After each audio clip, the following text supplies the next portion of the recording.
कि चिंता से किसी भी चीज़ की चिंता ना करके हमको चिंतन करना चाहिए।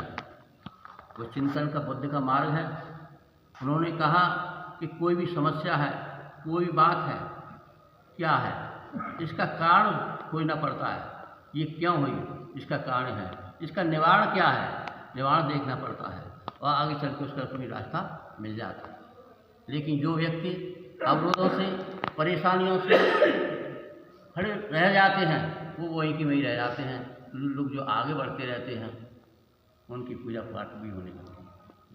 दृष्टांत उदाहरण के लिए, बड़े बड़े पहाड़ों से नदियाँ जब निकल करके आती हैं तो पत्थर भी उनके साथ बहते हुए चले जाते हैं, आपस में लड़खड़ाते हुए चले जाते हैं, लड़खड़ाते होते हुए गोल हो जाते, पटिया हो जाती है। लोग को उठा के आगे किसी पेड़ के नीचे किसी मंदिर में जाके लग देते तो उसकी पूजा होने लगती है। ठीक इसी प्रकार से व्यक्ति का जीवन है। जिन परिस्थितियों से जूझते हुए, संघर्ष करते हुए, अपने ध्येय और सिद्धांत को सामने रखते हुए उनमें लगा रहता है, वो व्यक्ति हमेशा कामयाब होता है। बड़े से बड़े वैज्ञानिकों को ले लो, जिन्होंने कोलंबस ने नई दुनिया की खोज करी, वास्को डी गामा ने अपनी खोज करी, इनके जीवन में संघर्ष नहीं आया, लेकिन इनका ध्येय वही था कि हमको ये करना है। चलते रहे समुद्रों में, जहाज के सहारे से और लोगों के सहारे से। तो व्यक्ति का अपना सिद्धांत होना चाहिए, एम होना चाहिए कि हमको ये करना है। इस रास्ते में कितने भी रोड़े आए, कुछ भी करें, लेकिन इस रास्ते से हम भटकेंगे नहीं। लेकिन ये क्या है कि अत्यधिको भाव, भगवान बुद्ध का सिद्धांत अलग होता है। जो व्यक्ति केवल अपने आप को देख के चलता है, अपने स्वार्थ के लिए नहीं, अपने आप को संभाल करके चलता है, मैं क्या हूँ, कौन हूँ, क्या करना है, मेरे धर्म सिद्धांत का क्या नियम है, लेकिन वही हमेशा आगे बढ़ता है और उसका असूल पूरा हो जाता है। लेकिन जिसके अंदर भेदभाव, एक नफरत की भावना पैदा हो जाती है, धर्म की बात जो आ रही थी समानता की, और लोग कैसे जुड़ना चाहिए, लेकिन हम तो यही समझते हैं कि जो परिवार हो, चाहे समाज हो, चाहे व्यक्ति है, कोई संस्था हो, जो चंद लोग उसमें आगे आ जाते हैं तो हर जगह वही आगे आते रहते हैं, लेकिन दूसरे पड़ोसी को नहीं देखते कि पड़ोसी को साथ लेके चल। पड़ोसी की बात तो अलग रही, बाबा साहब ने कि जात विहीन समाज की स्थापना के बिना स्वराज प्राप्ति का कोई महत्व नहीं। जब तक स्वराज प्राप्ति की महत्व, जब तक हम जात भी, हम ठीक है धर्म को अपना रहे हैं। मैंने कई बातों से भारतीय में बौद्ध महासभा का सेक्रेटरी था उत्तर प्रदेश का, जगत हमारे जे एन आदित्य जो थे प्रेसिडेंट थे, मुझसे आज्ञा मांगी गई कि आप लिख करके दीजिए भारतीय बौद्ध महासभा संगठन।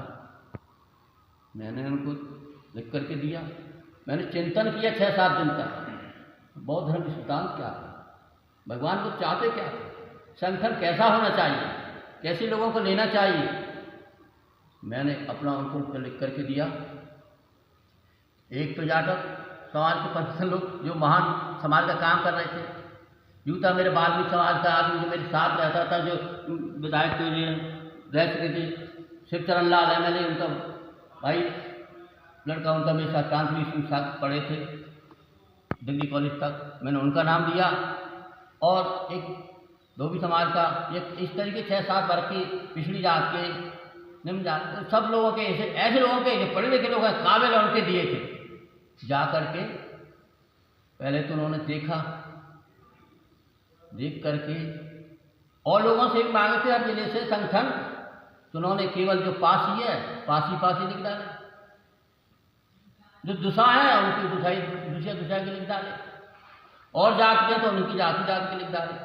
मेरी उसको देख करके मेज पर रख करके हंसने लगे। जैन आदित्य जगन्नाथ आदि जखरकटी कानपुर की बात है, कार्यालय उनका बहुत ही। मैंने क्यों हंस रहे कि भाई मैं ऐसा हूँ, वो ललई सिंह यादव की बात आ गई यार। ये ललई सिंह यादव के अंदर भी जातवाद का भेदभाव नहीं था, उन्होंने धर्म को समझा। प्रेस जो थी जो खड़ी, उनकी यहाँ प्रेस रख दी थी, ललई सिंह यादव ने जाकर के लोहे की प्रेस थी कि प्रेस ला करके रख दी थी।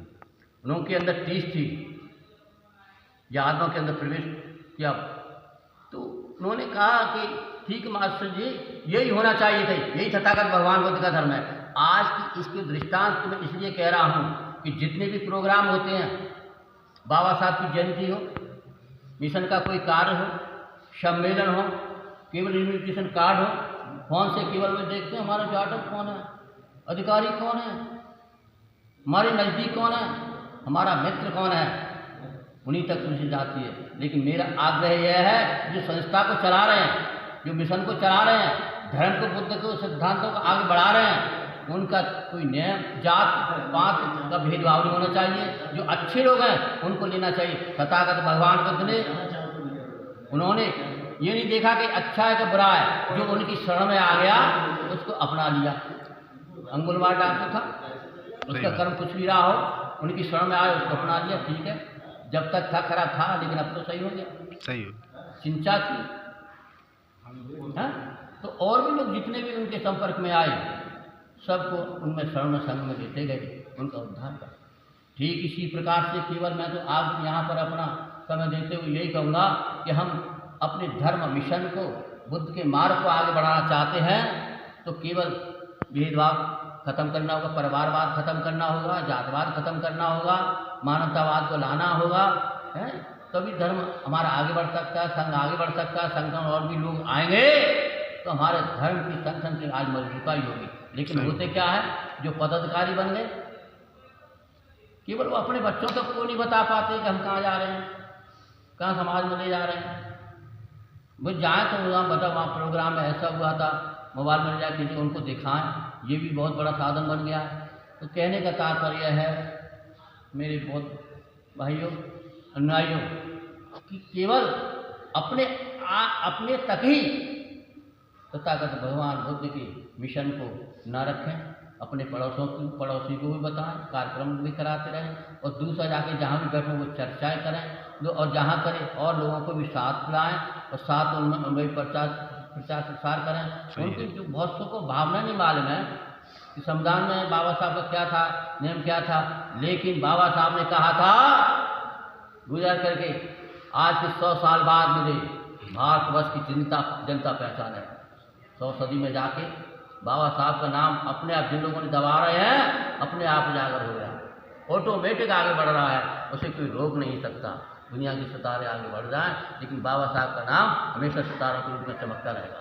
तो कहने का तात्पर्य है, यही निवेदन प्रार्थना करूंगा कि आप लोग जहाँ भी हों, कहीं भी हों, केवल मानव के प्रति भेदभाव नहीं करें, मैत्री भाव अपनाएं, जातिवाद नहीं देखें, वो क्या कह रहा है, तमुगल में क्या बोल रहा है, उसकी बात को सोचो, समझो, समझ करके उसकी अपनी मैत्री भावना के साथ में बुद्ध का मार्ग क्या है, उसमें रूप में हमें उत्तर देना है। उसको सही रास्ते पर आए या नहीं, हमें कोई मतलब नहीं, लेकिन अपने व्यवहार को, अपने सिद्धांत को, अपने मिशन को, अपने धर्म को कोई ऐसी कट वचन किसी से ना बोल करके जो ठेस लगेगा, इनका धर्म ऐसा है, इनकी जाति लोग ऐसे हैं, ये समाज ऐसी, इनकी संस्था ऐसी है। सबसे बड़ा क्या है, बुद्ध के मार्ग में भी कहा आया है, ये कहा है कि सबसे बड़ी 3 पवित्रता होती हैं। वाणी की पवित्रता, शारीरिक पवित्रता, वाणी की पवित्रता, मन की पवित्रता। शारीरिक पवित्रता तो हम करते ही जैसे होता है, जैसे सब लोग जानते ही। मन की पवित्रता क्या है, राग द्वेष ईर्ष्या, इसको सब उठा करके मानवीय दृष्टिकोण से समता का भाव, मानवता का भाव, प्रेम मैत्री का भाव अपनाना चाहिए। करुणा है, दया है, शील है, समाधि है, प्रज्ञा है, ये बहुत सी बातें हैं। किसी बात को हम अपना के चलते रहें। केवल सारा कहने का मतलब यही है कि ये बौद्ध धर्म जो है वो सागर रूपी धर्म है, जो बाबा साहब ने आसानी से नहीं अपनाया था। 35 साल तक अध्ययन किया था, तब इनको अपनाया था कि जिस तरीके से पृथ्वी पर जमुना, गंगा, कावेरी, कृष्णा नदियाँ, ताप्ती नदियाँ जितनी बहती हैं वो अलग अलग नामों से पुकारी जाती हैं, लेकिन जिस समय जाकर के समुद्र में जाकर के मिलती है तो वो सागर हो जाती है। ठीक इसी प्रकार से बाबा साहब ने बौद्ध धर्म को इतने सालों से अध्ययन करके इसलिए अपनाया था कि जितनी जातियाँ धर्म में पद्धति सवारा पिछली जातियाँ सभी लोग धर्म के रास्ते पर आकर के बौद्ध कहलाएं और बौद्ध समाज बने, तो उसका मानवता समानता के आधार पर ये रूप बनेगा, स्वरूप बनेगा। जय भीम, जय भारत, नमो।